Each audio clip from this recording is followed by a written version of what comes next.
this is also the time that we go and talk to Tony Randle. And we talked to Tony Randle in our letter from Wellington, Councillor Tony Randle from the Wellington City Council, at a time when there is a scrap going on between the American, but I think Wairarapa-based film producer James Cameron, the creator of Avatar and also Titanic, and probably the most successful commercially film director in the history of movies, I would think, but now resident in New Zealand, and the soon-to-be Deputy Prime Minister David Seymour.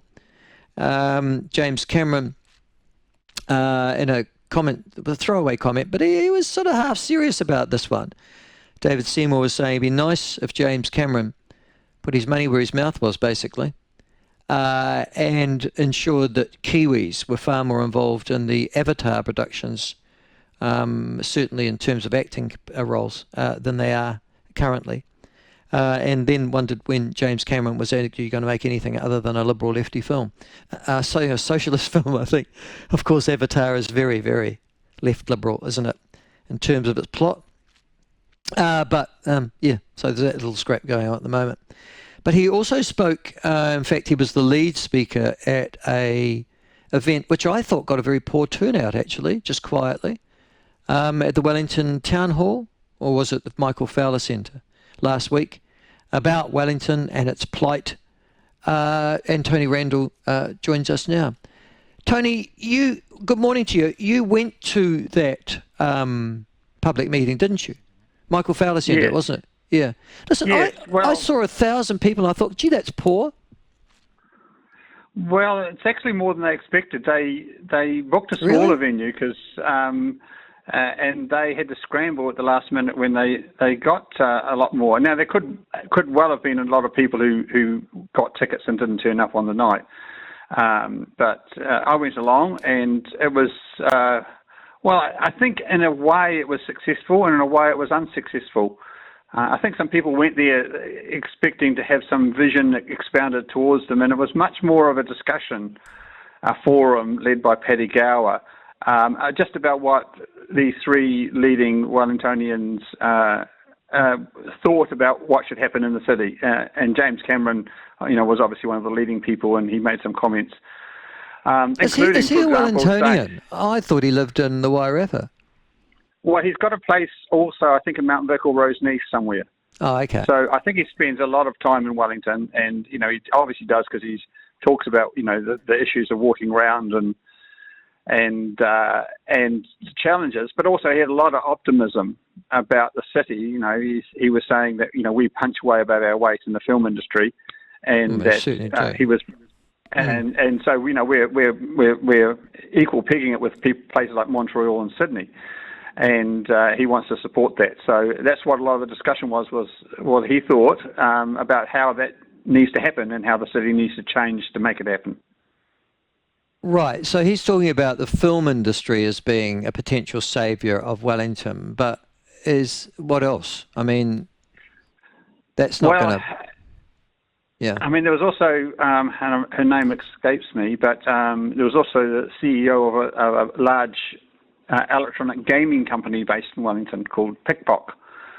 And, she talked a lot about, again, how this is sort of a hidden industry in Wellington and in New Zealand, is the software development gaming industry, and how New Zealand, again, does very well, and we need to do better, especially since the cost of exporting it overseas is zero. We don't have to go and put it, unlike, a lot of our products, agricultural products have to go into ships and sail thousands of kilometres to get to the market.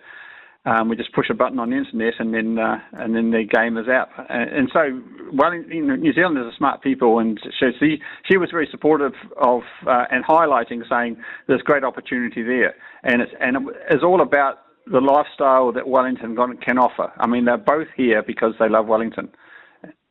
Yeah, listen, I'm listening to both of them and I'm saying, well, listen, wonderful that you are here in Wellington if I was that, but the truth of the matter, they could be anywhere.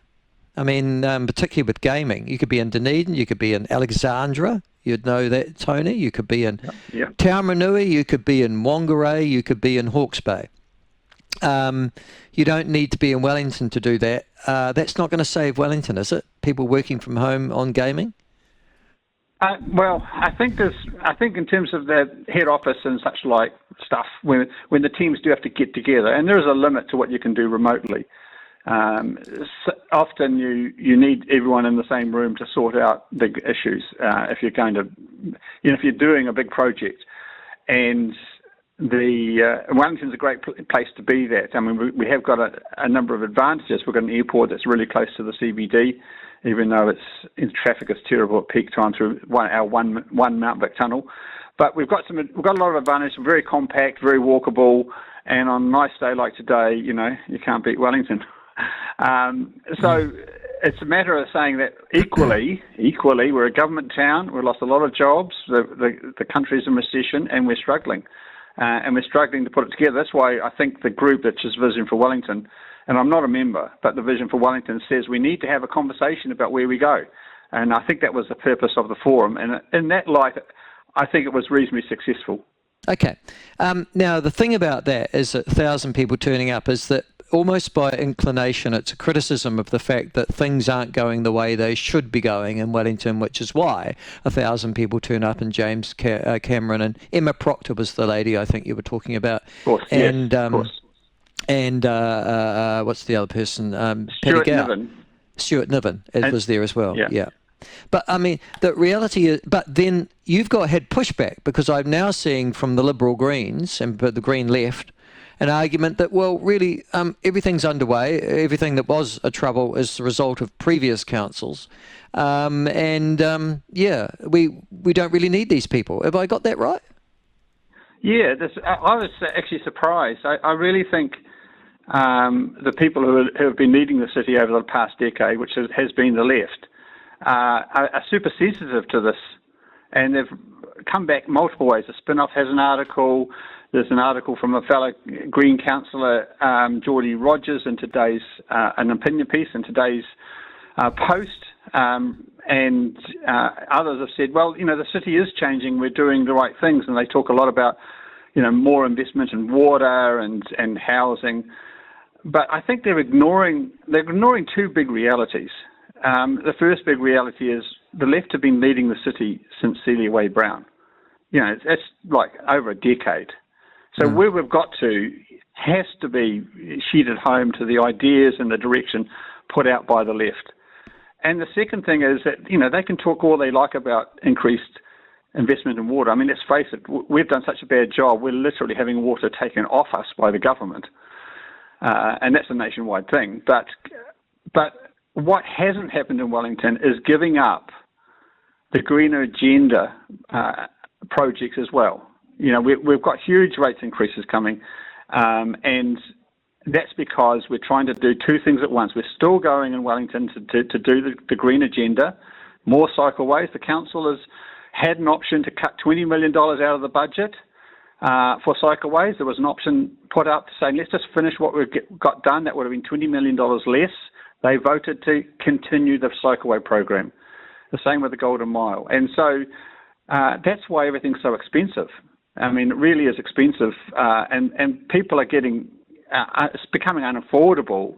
It totally puzzles me that they say they care about the poor and the working class, and yet when push comes to shove, they'd rather have their green agenda projects. Yeah, you're absolutely right. They don't give a rat's razoo about increasing the cost of living for those very people that are down at the bottom, because they're going to be paying more, not just in terms of rates, but in rent as well. Yes, you're absolutely right. And we have stopped growing. I mean, one of the puzzling things is the census. Wellington has stopped growing so much that we're now under threat of losing an electorate, in this new reshuffle that's coming up, because now after the census, they relook at the electorates. It's all based around South Island numbers. having 25 electorates. Right. Yeah. And the South Island has grown. So the North Island loses an electorate, okay, and that's fine. But Wellington is one of the places that has grown so little that we're looking at losing an electorate out of the Wellington region. And that just shows how our city and all the plans that they've gone on and on about for literally a decade, they've failed. They really have failed. You've also got, so you've got two lobby groups, as I understand. You've got the one that James Cameron and Fran Wild are involved in, although she's taking off and running for the South Wairarapa Mayoralty, I see. You've got that particular group. Now, that's Vision for Wellington, Peter Biggs and all those other luminaries. Many have probably voted Greens, to be perfectly honest with you, in past mayoral campaigns, just quietly. And then you've got another group who are essentially business-focused group who are seeking political change at your council. What are they called? I think you're talking about Better Wellington. Better Wellington, that's right. Yeah. Better Wellington, and they're more business-focused. They're more business that have been hurt by literally having cycleways put up outside their business. I mean, they've been at the sharp end of the council's change program, if you want, and they're the ones who commissioned the poll, a more recent poll that was put out that just showed how unhappy Wellingtonians are with the council and the city's direction.